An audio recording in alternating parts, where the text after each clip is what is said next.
I am Jeffrey Rowe Kohut. This is my Potter's Journal for December now, 2024. I've got a holiday-themed video for you with lots of flying reindeer in it. Now, I did the video last year on looking into the history, natural history of reindeer, and some evidence, even going back to the caveman days of drawings there of flying reindeer. I'll put a link below to making and doing the Sgraffito here in the down below. But okay, for today's video, from what I understand, in a holiday-themed video on YouTube, you need to wear one of these Santa Claus hats. So today, I will put one on and wear it through the entire video. Let me know in the comments how it looks. Okay, let's see what's in the kiln today. What is in the kiln today? It is the tulip snowflake on some very large, as big as the kiln, turkey platters for holiday entertaining. Well, you've already seen these in another video. That was a big story this fall. Let's get further down in here. And as you can see, oh, by gosh, by golly, it really is now time for mistletoe and holly. Oh, and here we go. I would actually say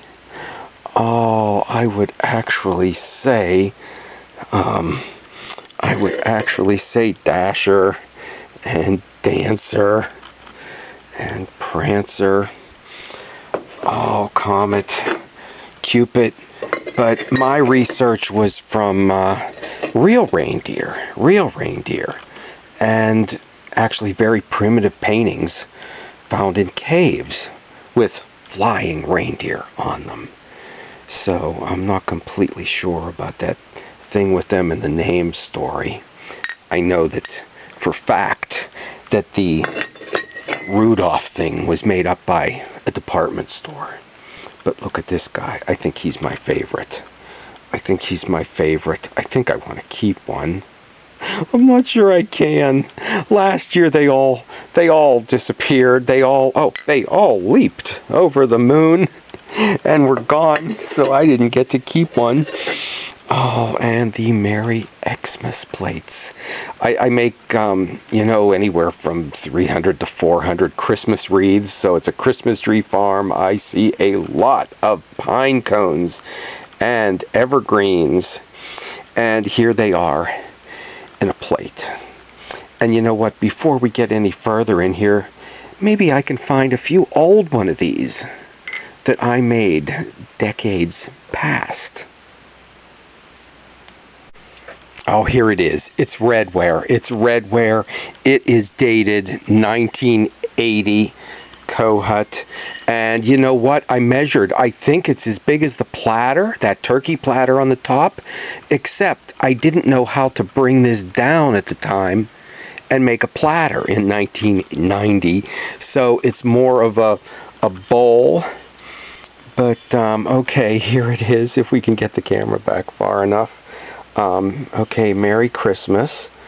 And I don't know that I could do this anymore. That this was put on brushed on with a blue cobalt slip on the bisqueware, and then a transparent white glaze.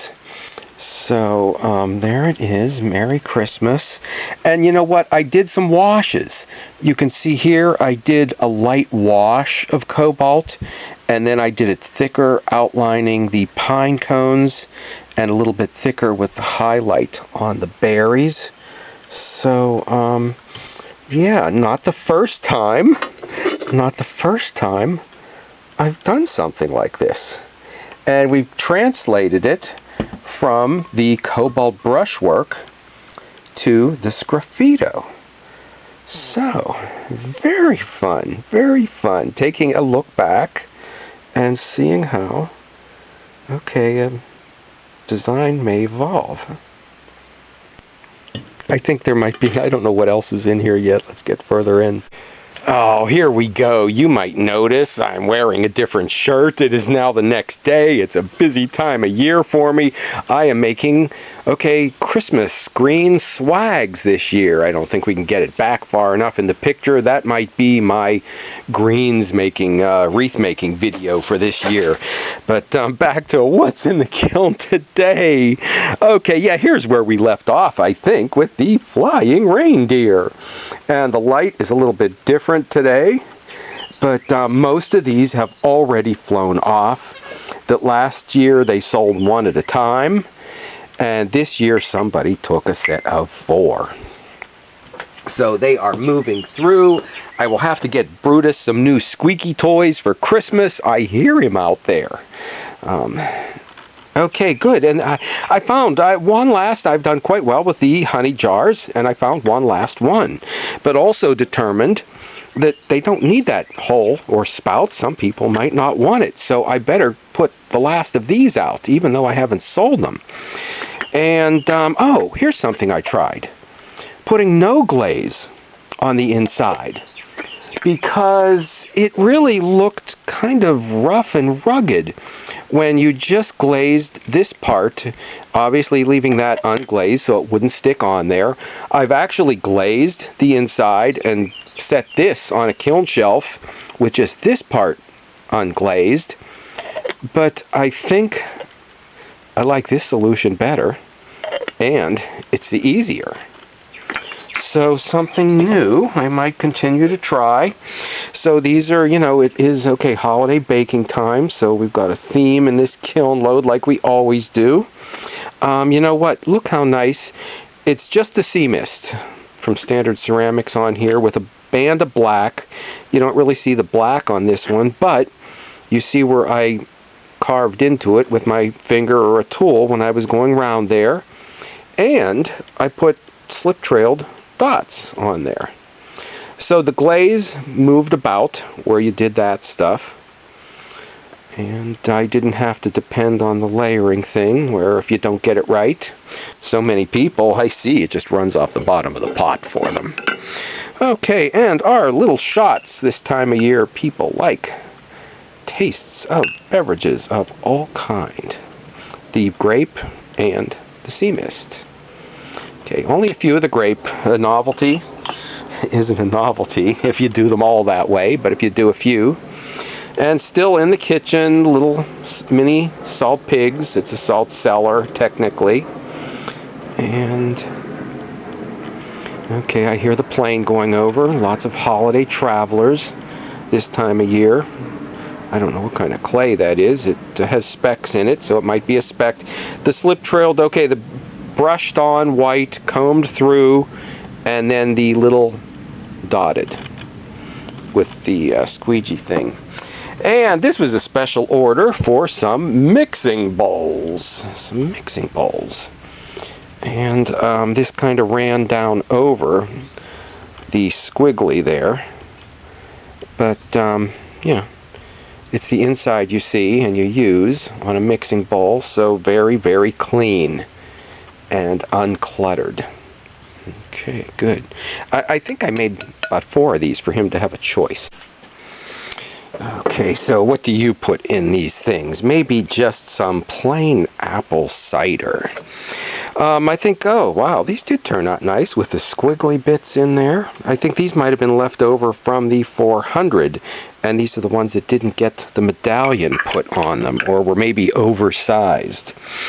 I think, what other holiday videos I'll do? I had a visitor from Belgium in the studio. Either you've seen that or will see that. I may show my petizza, my nut roll, either made or in the process, since you've seen the pans that I bake it in being made here so often. I pretty much sold out on them. I'm one consignment shop that will find out at the end if I did sell out on them. And what else? At the end of the year, I always do a review of my potter's journal, all the projects through the years, the ideas, how it evolved. And okay, this is the other mixing bowl, and I like using this glaze because it is always reliable. The special order came from somebody from the Old Economy Historic Village. So maybe he will like the historic looking green like the Harmonist potter used. So I might do a video too from a new shop I'm into as well. We'll see. Bella's Wishes. Okay, so taking a minute, are we allowed to learn something? And it was supposed to be a holiday-themed video. Here is a piece I had shipped from Europe, from Slovenia, Franz Kremzar, and his lids, okay, unglazed on the bottom so that it can sit on the shelf to be fired, and fired separate from the lid, or the pot, so that this is unglazed, which is the way people might like it if they have jam or something in there, if it's a double jam jar, but it slips and slides, and every time I touch it, I'm afraid, just moving it, they're going to slip and slide right out of there. The only thing I really do glaze like that is the funnels, because yeah, for some reason I feel like those you should. I do have some of the stilts, which I told somebody when I was doing a bean crock I could do that for him with the lid, but no, he appreciated the way it's supposed to be done, the way it is historically done with handmade pottery. Yeah, what's the potter? Oh, Bell Pottery from Nova Scotia. He glazes the bottoms of his mugs, which surprises me. It cheapens the pieces to me, but is probably popular for selling, but then odd to see for a professional potter so high up the ladder. Now here's, okay, what I did, and have been doing this for years. I think this looks cleaner. I think it looks cleaner and more attractive when you lift up and look at the piece. And it is so much more easy not to have to clean, okay, all of this off. And holiday themed videos, well, we looked at the platter, and I did do, you can go back to my holiday turkey or any kind of platters for holidays. We looked at my old piece of, okay, redware from this one is with the platter. This one's from 1987. How about that? You know, that's not too bad a design. That I was making the same pieces over and over again. I had a wholesale list for them, and it got boring. That's why I turned to sculpture. But here's the lid, and I really think it's cleaner and would look cleaner completely unglazed. So I think, what do you think? What do you think? I think in future, this is the way I'm going to go.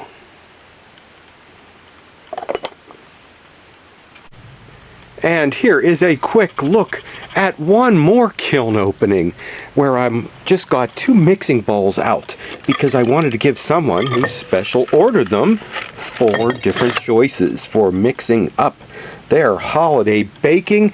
I just pulled this stuff out full shelves at a time. Look how I stacked this one to get extra stuff in there, a little piece of a shelf, and our Santa cookie plates with the black slip brushed on and the white trailed over top and the sea mist. Wow, didn't these turn out nice? We will have to try that again in the new year. Okay, how about that? I didn't think I could wear it, but I did the whole way through the kiln unloading. Let me know what you think. Happy Xmas. Do stop back and see what's going on in the studio next week. I have a visitor from Belgium, so that'll be fun.